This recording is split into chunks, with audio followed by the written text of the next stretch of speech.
Today on 2+U Nevada. You know, it's a way to put on a uniform, honor veterans, honor our country, honor our military, and do it, you know, as much as I want. It's very fulfilling in a lot of ways. It is President's Day, a day to be patriotic. As such, we sit down with the Nevada Veterans Coalition to learn what this organization does to ensure all our veterans are honored. We were called in to remove it. This is probably a 2,000 square foot great room with tall vaulted ceilings and a finished tongue and groove ceiling that we had to go through.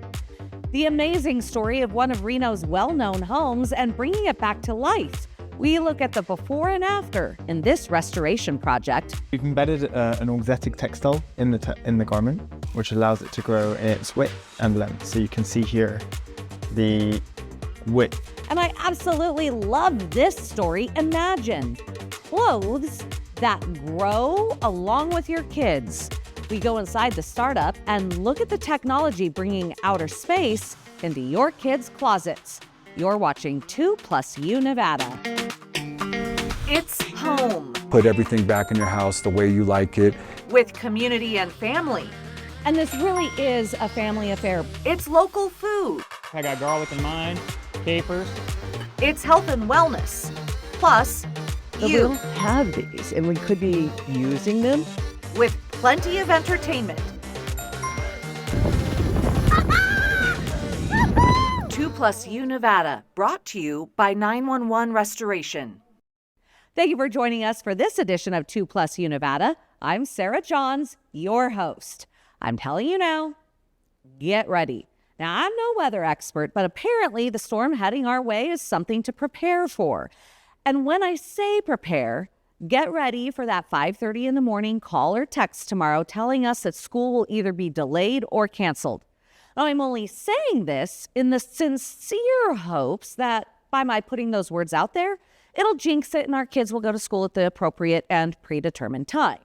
But I'm also preparing for the worst case. Angela, Chris, and the whole weather team here at KTVN are preparing, and you'll get a better forecast here in about 20 minutes. With that, I hope you are enjoying your 3-day weekend. We have the coolest stories coming up for you. We sit down with Girl Scouts of the Sierra Nevada in a few minutes to tell you about a cookie and beer pairing event this weekend that you won't want to miss. We also have the coolest story about the Spanx founder who has created her own village of sisters with a single wedding dress. That uplifting story a little later. So don't go anywhere. Thank you for joining us today for 2+U Nevada.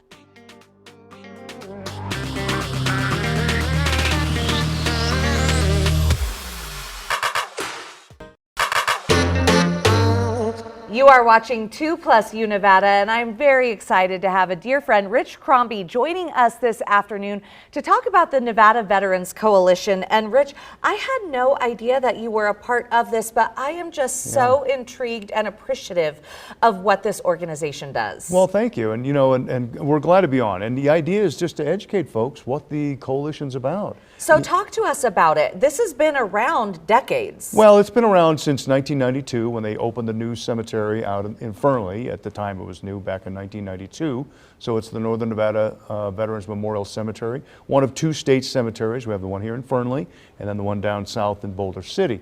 And then, so the coalition came along and we formed the Honor Guard in 2009. And the Honor Guard is simply the folks that go out and do all of the services when somebody's to be interred at the cemetery, a veteran, and so they get a full 30-minute service. And I used to go out to those services, and I would go out to the Memorial Day service. They conduct that, Reach Across America, and I saw the folks out there in uniform.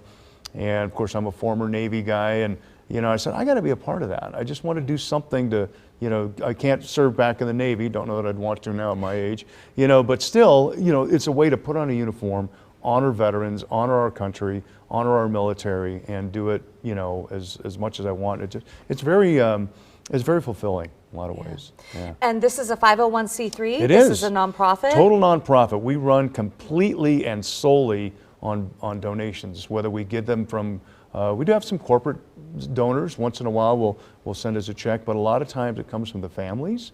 And it doesn't cost anything to do the service. We never, you know, we're not out there, you know, pandering. We're not trying to, but if somebody says, oh, that was a wonderful service, here's $100 or $200, something like that, we accept that, and it all goes to pay for a lot of the expenses that we have every year: uniforms, flags, ammunition, because we do the rifle volley of 3, the coins that we hand out, office expenses. We do have an office in Fernley. There's a lot of expenses that go into it, but nobody gets paid. It's a 100% nonprofit organization. And what's important for folks to know at home is a veteran can be buried at the cemetery at no charge. And then their family members also have the opportunity to be buried with their loved one. There is a charge for family members if they aren't a vet. But correct, yeah. The Honor Guard goes out there and puts on a military ceremony. That's right, yeah. For it's these a full vets. 30-minute ceremony. We've been sanctioned and awarded by the Department of Defense and the U.S. Army. We've also been awarded by the Gary Sinise Foundation. We are recognized as an official military burial service, and it's about 30 minutes. Comes with everything, taps, the folding of the flag, a rifle volley of 3, the escort to the interment center, chaplain service. It's a full-on, military service. So when your family member is ready to be interred at the cemetery, you call the cemetery and arrange that first, so you get your plot or wherever it happens to be in the wall, and then you call us, and then we just come along, and again, it's just a 30-minute service. We have one tomorrow, as a matter of fact. So the point of that is, as we all know, snow is, in the forecast, so we go rain or shine or snow or heat or wind or whatever, we're happy to go out there and honor these vets. That's amazing. And then beyond that, taking it a step further, when we're talking Memorial Day, when we're talking wreaths across America, there's a lot more that you guys do. Those are our 2 big events every year. We do Memorial Day. Some folks, I'm sure, have been out there. Even if you haven't, just a kind of sidebar, if you haven't been out to that cemetery, you really owe it to yourself to go. You can go anytime. It's open. It doesn't cost anything. You don't have to be a veteran. Just go there, because there's a lot of monuments that are there, aside from, of course, it's just a very serene, beautiful property. And it seems, you can see it run off the freeway.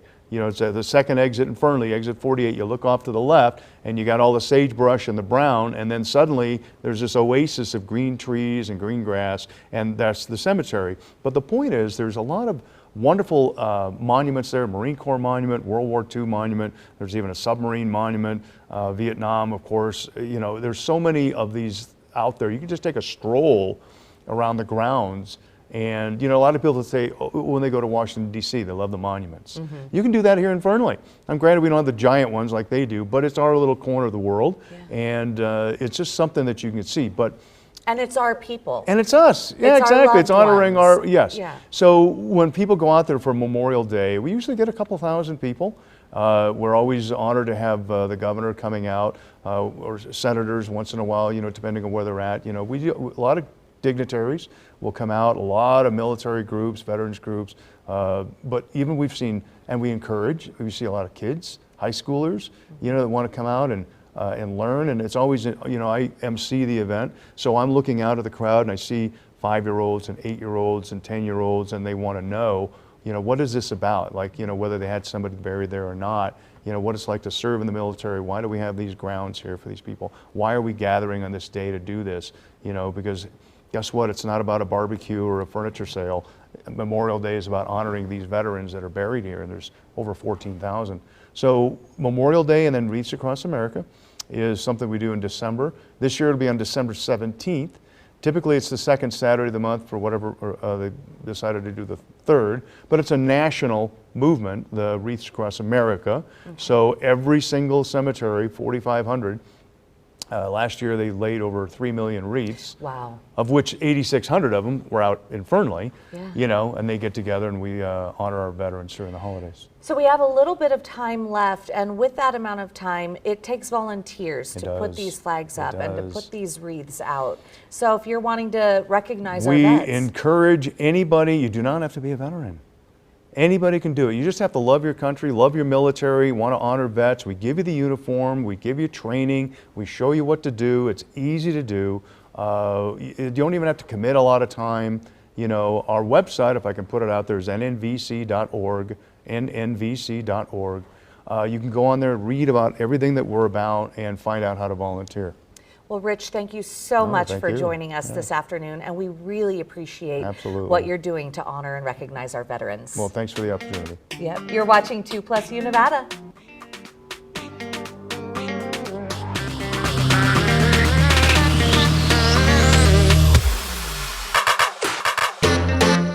You are watching 2+ Nevada, and I'm excited to have Chris Poland in today with 911 Restoration, showing us some of your coolest projects. Like, I am just geeking out because this project that we're going to talk about today is massive, but it's really cool to see. This was a real estate project. Yes, this was a real estate transaction. A lot of times we'll do real estate transactions, so the realtors come into a property, they notice something wrong, and home inspector comes through. Then we have to come through, address any of their concerns, so that way they could either finish their transaction or the homeowner will get credit and then remove it afterwards. It's done. And this is a large, great living room area / kitchen, which is a very popular house. A lot of people would recognize this house if they saw it. And this was a real estate transaction as well. There was a big giant skylight in the room, as well as some other windows, which caused a lot of condensation. There was also a roof leak as well, which then created some microbial growth, and we were called in to remove it. This is probably a 2,000 square foot great room with tall vaulted ceilings and a finished tongue and groove ceiling that we had to go really do a good job because it's a finished product. Yeah, and in looking at this room, I mean, like you said, it's massive. It's got a kitchen, it's got that living room space, but take a look at that black that we are looking at. So this was finished wood. You said that it's part of the roof, so it's support wood, so you couldn't remove it? Exactly. Some product on some of these jobs, you could physically remove it and clean behind it, but some stuff you can't because it's structural. So we go in there, we sand, we clean, and get rid of all of the discoloration. If there's any dry after that, then we'll assess what kind of repairs would need to happen. But this is a very large job, probably took, I want to say this job took about 2 months. There was a couple processes along to get this job done, and very time consuming. We had sand blasting, soda blasting, wire brushing. So let's talk step by step, because you walk in, you see this black mold. Is this considered black mold, or is this just considered mold? Like, it looks black to me, so.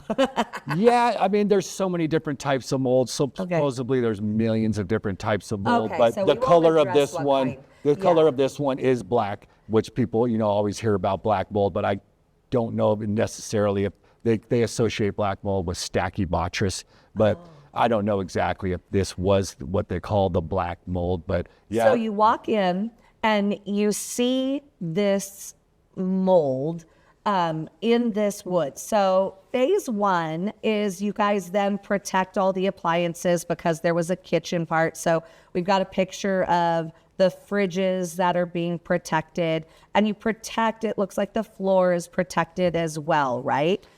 Yes, it's quite a big process, especially if you're in a living kitchen room areas. We're probably removing all of the appliances, protecting all the appliances, protecting any kind of windows, doors, countertops. It's a big process. This job had tall ceilings. We had to have scaffolding, staging, ladders, using power equipment up high. So it took a lot of protection. That was probably 3 to 5 days of just getting the protection down in order to start the process. So 3 to 5 days of just protecting the property. And then we've got this really cool picture. Like, I like this picture. It's someone standing on scaffolding. Is that a brush? Are they sanding? That looks like they're using a power tool, rotated sanding. And so they're going through, just kind of working, removing all that discoloration down, getting it down to a good level to be finally wiped down and cleaned. So then you wipe it down. And again, you said this great room was about 2,000 square feet. So, and it looks like from that original photo that we showed, it looks like the entire length of this room. Now, that's just me speaking based off of that photo.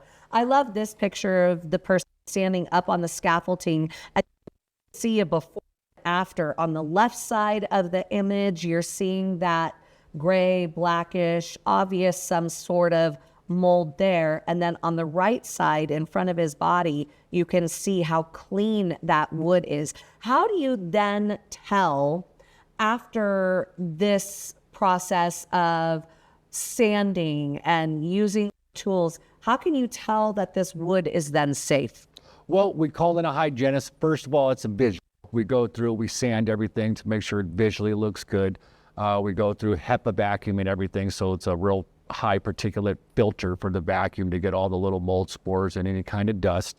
Then we visually look at it, we damp wipe everything down. A lot of it's visual at first. Then we require a hygienist to come in to test everything, tape lift everything, get some air samples to make sure that it was done correctly.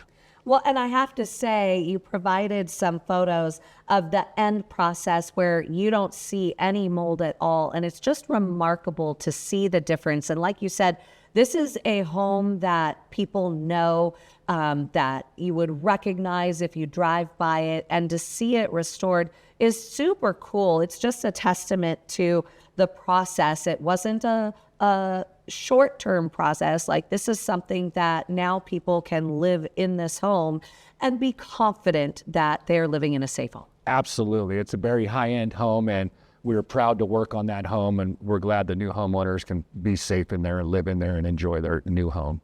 Well, Chris, thank you so much. If people have any sort of restoration needs from 911 Restoration, you always say call us first, but where do you want them to go? Please just go to Google, type in 911 Restoration, and give us a call. Hopefully you'll never need us, but if you do, we'll definitely be ready.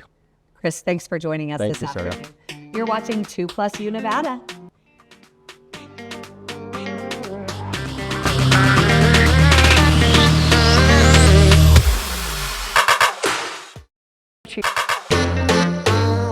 You are watching 2+U Nevada. Joining us this afternoon, Amber Joyner with the Girl Scouts of Sierra Nevada. Amber, thank you so much for joining us this afternoon. Thank you for having me. We are talking Girl Scout cookies. Talk about the best time of year. Right after you get through the holiday hangover, now you get a few more sweets. But this is perfect because February is a phenomenal month for that sweet push.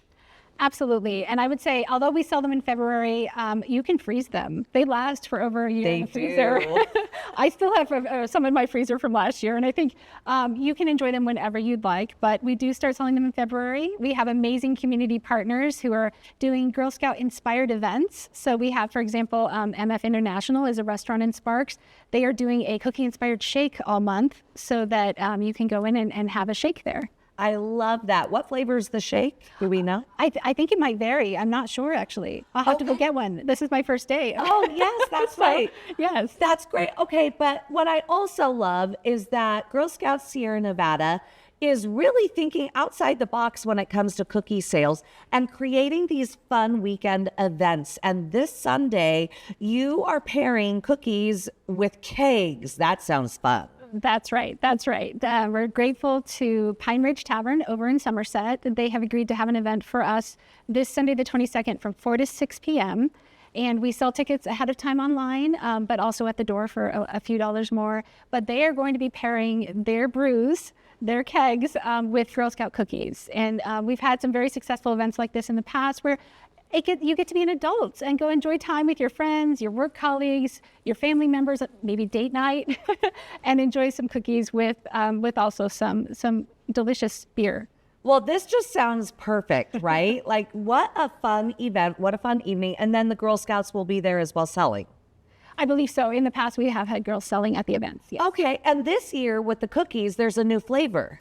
There is. It's called Explore More, and it is a sandwich cookie that is dark, like a deep chocolate sandwich cookie with a mousse in the middle, and it's inspired by Rocky Road ice cream. So if you can imagine the flavor of Rocky Road ice cream in a sandwich cookie, I think they're delicious. There's a hint of almond in there. I would encourage everybody to try it. And you were saying that the mousse inside, like, it's not like a dense filling. It's kind of It's soft. I was surprised. I expected more of like your traditional sandwich cookie or like maybe our peanut butter ones, but Right. it's soft. It feels like mousse to me. It's delicious. Yeah. I love this. And I love that you brought up that they freeze well because really and truly, if you plan it right and you get, let's say, 6 boxes, then you can have a sleeve a month. That There you I go. might be speaking from experience on that one. Absolutely. And they make great s'mores all summer. So we buy all the different flavors, and the ones with the chocolate on the outside make great s'mores all summer. You can take them to potlucks. I mean, we just encourage people to please support as much as you can. But if you're not a cookie person, we also have programs where if you go online to order your cookies, you check a box that says, please give these to somebody who wants them. And we have share programs with veteran associations, with our troops. We have the Blue Star moms send them to our troops. So you don't have to eat the cookies yourselves. You can still support Girl Scouts and the cause, but send them to people who would enjoy them. And it's so important that we support the Girl Scouts in their cookie sales because where does the money go? Thank you. All of the funds that you spend buying a box of cookies, all the proceeds stay local, completely local with our council. And even more specifically, if the girl is in a troop, part of the proceeds goes to her troop. So the way that it traditionally works is girls set goals with their friends in their troops about if we sell a certain amount of cookies, what do we want to spend our money on? And sometimes that means summer camp. Sometimes that means let's go ice skating. Sometimes that's like, let's save it for a trip. My daughter went on an international Girl Scout trip with some of the proceeds from her money, a life-changing experience, getting to go to friendship houses and meet girl guides from all over the world. But these girls, they set these goals, and then those proceeds stay in that troop for those girls to then do those activities that they planned on. I absolutely love that. And then again, we were talking about this before, but Girl Scouts is not the Girl Scouts of like when we were growing up. It's ever evolving, ever changing, and we're really seeing super cool badges coming out of our Girl Scouts now. That's right. Girl Scouts is constantly evolving, and it is a choose your own adventure. So if you have a girl who isn't really interested in some of the more traditional Girl Scout things that you think of, we have a lot of STEM badges coming out, and that is science and technology, engineering, computing, coding, all kinds of amazing, the careers that girls have now. We are getting them ready for those careers early. We're inspiring them. If you have a girl who, like my daughter, loves everything and isn't sure what she wants to do for a while there, she wasn't sure, this allows them to sample a lot of different careers and ideas. Oh, what an important key to that. I didn't even think of that. Yes. And at each level, they have age-appropriate STEM, outdoor, entrepreneurship, and life skill badges. Those are our 4 areas now. Yeah. Well, thank you so much. We love the Girl Scouts here at KTVN and at 2+U Nevada. Again, if you want to support the Girl Scouts this Sunday, it is cookies and kegs. That's right. Thank you so much. Thank you. Thanks for joining us this afternoon. You're watching 2+U Nevada.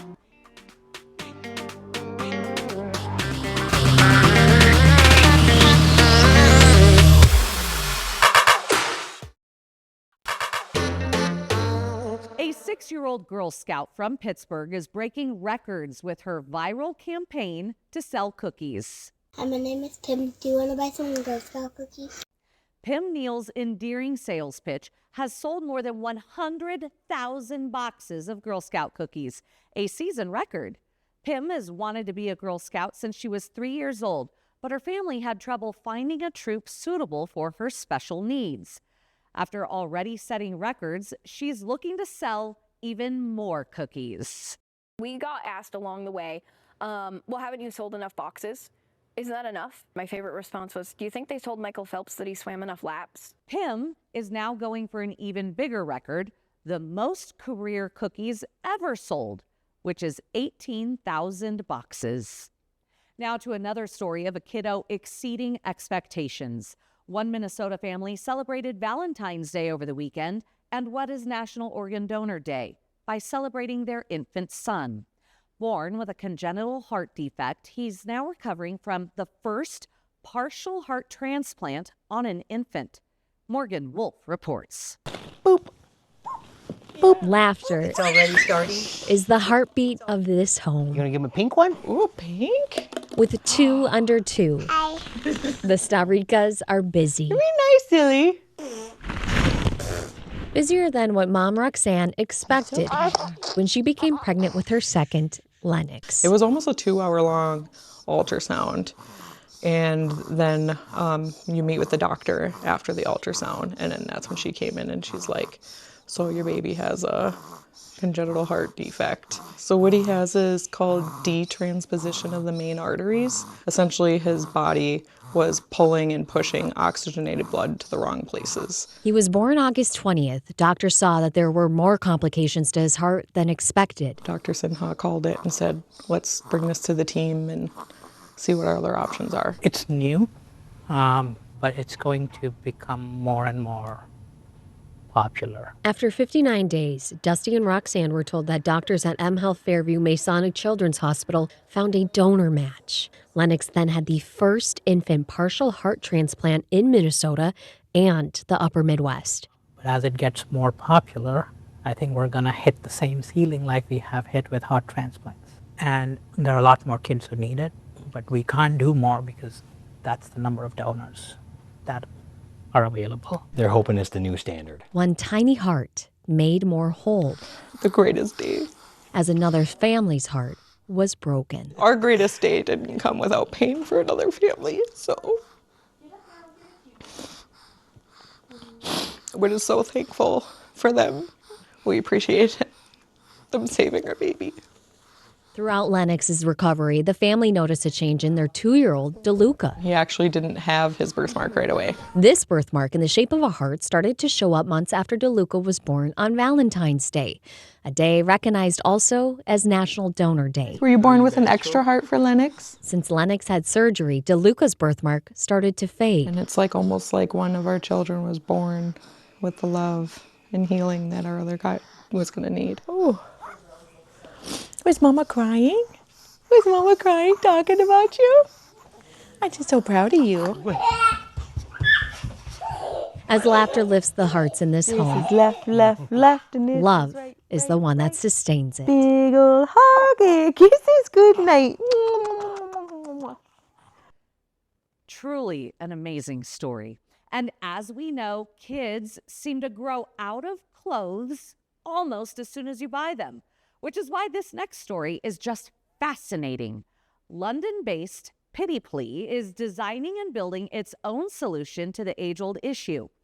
Founded by former aeronautical engineer Ryan Mario Yassin, the startup uses deployable structures inspired by satellite technology to create clothes that expand as children grow. So apparently these clothes are meant to grow as your child does. So I am super curious about how this technology works. What if you used aeronautical engineering and recycled materials to tackle the global challenge of waste from fast fashion? You get Pity Plea. These look like simple pieces of children's clothing, but they are designed with the same principles used to build satellites. Hi, Robin. Welcome, Leroy. Hi. Welcome to Pity Plea. I'm very well. Thank you very much. So this is where the magic happens? Yes, we're here in Innovation RCA in London, and this is where we're commercializing Pity Plea's clothes that grow. We're just doing a studio shoot down the hallway, and let me just take you there now. So this garment is meant to grow as the child grows. How is that even possible? So we've embedded an auxetic textile in the garment, which allows it to grow in its width and length. So you can see here the width of the leg is larger on the extended piece than it is on that side. Like many design ideas, it didn't start with technology, it started with frustration. So when I gifted my nephew some garments, I was so excited to send it over to Denmark. By the time it arrived, it didn't even fit. And that really served as an insight into then helping me look into how fast children do grow. They grow 7 sizes in 2 years. And for me, that just seemed crazy. People were focusing on ethical and sustainable solutions for adult wear.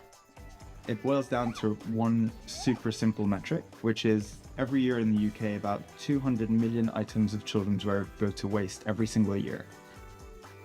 So I used my background in aerospace engineering, where I'd specialized in deployable structures for nanosatellites, and then applied those origami principles to textiles that would actually grow with my nephew bigger.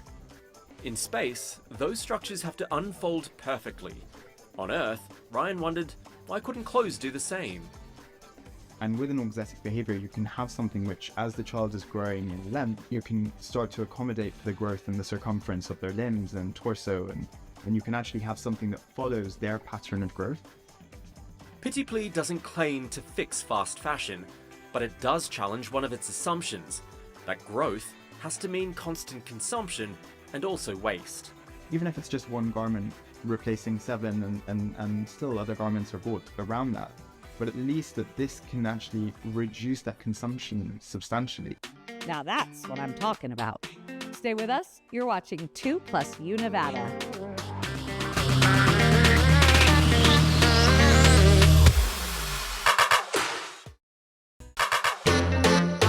I hope I'm not speaking out of turn, but most of us want to live long, healthy lives with our wits about us, and if we're lucky enough, our bodies too.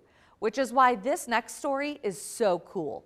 93-year-old Buck Buchanan is serving up some joy on his birthday and some sage advice. Jada Daniels reports. Mr. Buck Buchanan is no stranger to pickleball.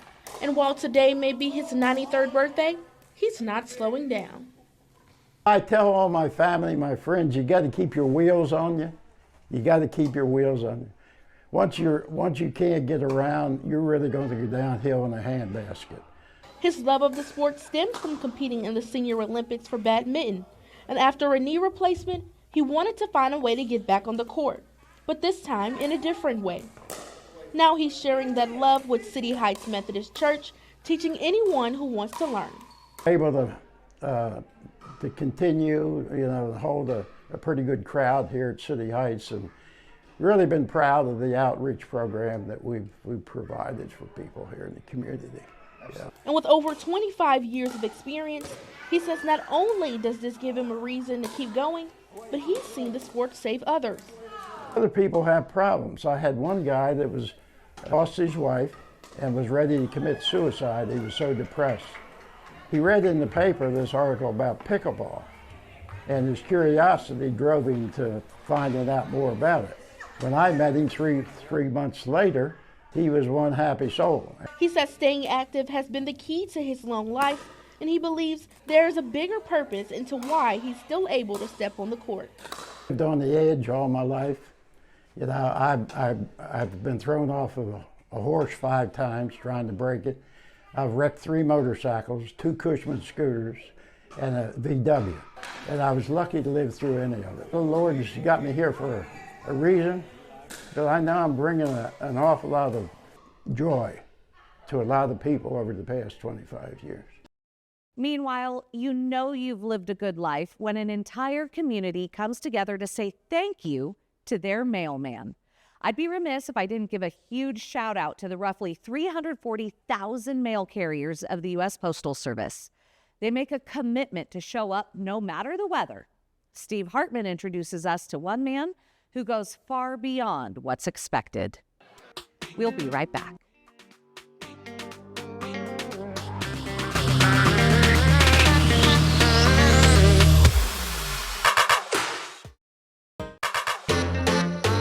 You've heard of Sisterhood of the Traveling Pants? Well, the woman behind making pants and dresses and anything else look smoother on all of us women has a story of her own. The founder of Spanx is the figurehead of this story. The attire, a very magical wedding dress, one that has made the dreams of 13 brides come true. David Begnaud has the surprising story of how it all started. Sometimes you get these feelings and you say things, and as it was coming out of my mouth, I even was like, this is really weird, but would you like to borrow my wedding dress? Sarah Blakely, the founder of Spanx, has built a billion-dollar brand trusting her instincts. I remember on this one particular day, years into selling fax machines, I pulled off the side of the road, and I remember distinctly thinking, I'm in the wrong movie. Call the director, call the producer, cut, this is not my life. And it was 2 years later that I cut the feed out of control top pantyhose to wear white pants to a party because I wanted to look smooth and not have panty lines. And so the second I did that, I thought, I don't know if this is my idea, but I'm gonna try to make it. That's just who Sarah is. So this next story won't come as a surprise. I went for a hike, and there was a bunch of people on the hike that I had never met before. And I struck up a conversation with this one woman. Her name was Natalie. And at one point she said, well, I'm engaged. I just got engaged and I'm gonna be getting married. And David, in that moment, I don't know why, I said, oh, well, you should wear my wedding dress. I totally didn't know what to say, and I said, you know, that I was kind of set on dress shopping with my mom, which I was. And I didn't hear from her for almost a year. And then one day, I checked my inbox. I get an email from Natalie. I got my dress back from the alterations, and they've messed up my dress, and my wedding is in a few days. Can I take you up on your offer? The dress was overnighted to her. And they're buttoning up the back, and as it's like coming, and you look up afterwards, there's this moment of, how, like, oh my God, how does this fit so perfectly? When you saw it on her in a photo, what'd you think? I cried because it looked like it was made for her. And I just remember thinking, that's really cool. That kick-started a chain of events over the next decade. I turned to my team and said, let's put it on my Instagram, and the Sisterhood of the Traveling Wedding Dress started. LaJean Thomas joined that sisterhood in 2020 after the store she bought her dress from shut down during the pandemic.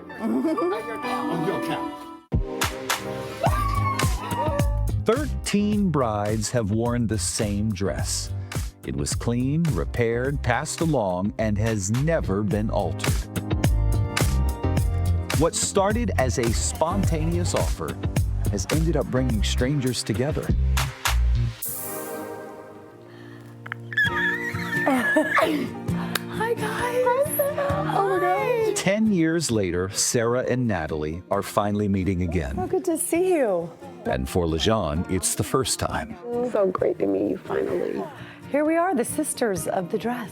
I just love that we all have this connection. Yes. I love that we are a part of a story that makes people feel good, but also sparks a thought for them on honoring that voice, that inner voice, whatever that is, but also maybe gives them a spark to loan out their dress. Yeah, that's actually what I did. So when I got my dress back, I donated it back to the store so that other brides could wear it if they need it. You did? Mm-hmm. It's still there. Oh, wow. Cool? Yeah. Oh, that's so cool. I didn't know that. Yeah, I sure did. Oh, my gosh. Pay it forward. Yeah. I feel like philanthropy or giving back or making a difference in people's lives can happen in really small ways. But I just wonder, when human beings do something, sometimes they're trying to either plug a hole, fill a hole, give themselves more of something they want to see. Is that in any way why you do so many random acts of kindness?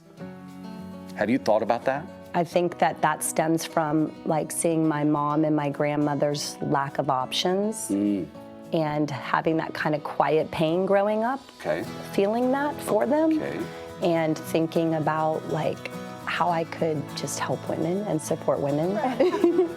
It's a lesson in listening to your gut.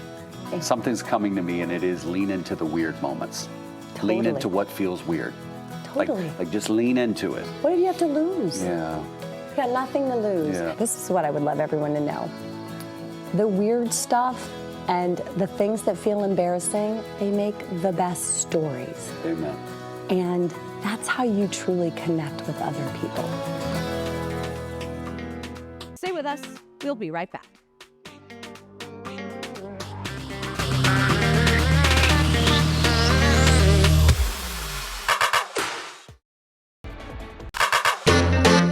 Are you a business or nonprofit and want to be featured on 2+U Nevada? Have a Mom to Mom Monday, a Tried It Tuesday, or even a cute pic you just want to show us? The whole point of 2+U Nevada is the plus you. You can send us your content by visiting our website. Head to 2news.com and click on 2+U Nevada, or you can email us at 2+U Nevada@ktvn.com. You may remember we told you about an adorable baby elephant born at Smithsonian's National Zoo in Washington, D.C. earlier this month. Now she has a name. After an online public vote, the name chosen for the Asian elephant calf is Linh Mai. It means spirit blossom in Vietnamese. With the naming campaign, the zoo raised nearly $60,000 in donations for Asian elephant conservation. The zoo says Linh Mai will make her public debut in the spring. Until she does, she will be behind the scenes exploring her habitat and bonding with her mom and the rest of the herd. That's it for this edition of 2+ Nevada. Thank you for inviting us into your home this afternoon. We look forward to joining you every weekday at 3 for 2+ Nevada. 2 News Nevada at 4 starts now.